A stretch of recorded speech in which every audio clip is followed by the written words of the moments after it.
பாவக்கானா கசப்புன்னு நினைக்கிறீங்களா? ஒரு தடவை இந்த மாதிரி செஞ்சு பாருங்கள். கண்டிப்பாக ரிப்பீட்டட் மோடில் திரும்ப திரும்ப சாப்பிடுவீங்க. சரி வாங்க நம்ம எப்படி செய்கிறதுன்னு பார்க்கலாம். இது வந்து புளிக்குழம்பு மாதிரி செய்கிறதுனால ஃபஸ்ட்டு நல்லெண்ணெய் ஊற்றிட்டு அதுக்கப்புறம் வெந்தயம் பூண்டு அதெல்லாம் போட்டுட்டு பாவக்காயோ உள்ளே இருக்க விதையெல்லாம் எடுத்துகிட்டு அழகாக கட் பண்ணி எடுத்துட்டோம்.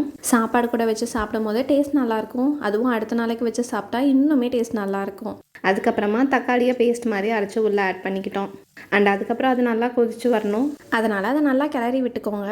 அந்த டைமில் குழம்பு மிளகாய் தூள், தேவையான அளவுக்கு மிளகாய் பொடி, அதுக்கப்புறம் கொத்தமல்லி பொடி, இந்த 3ஐயும் ஆட் பண்ணிக்கணும்.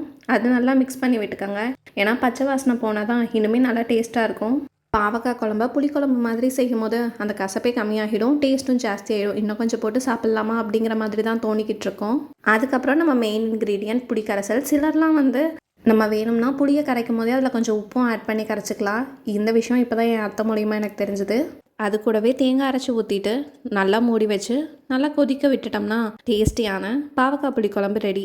ஸோ நீங்களும் இதே மாதிரி செஞ்சு பார்த்துட்டு எப்படி இருக்குன்னு சொல்லுங்கள். அது மட்டும் இல்லாமல் உங்களுக்கு பாவக்காய் பிடிக்குமா இல்லையாங்கிற விஷயத்தையும் மறக்காமல் கமெண்ட் பண்ணுங்கள். தேங்க்யூ.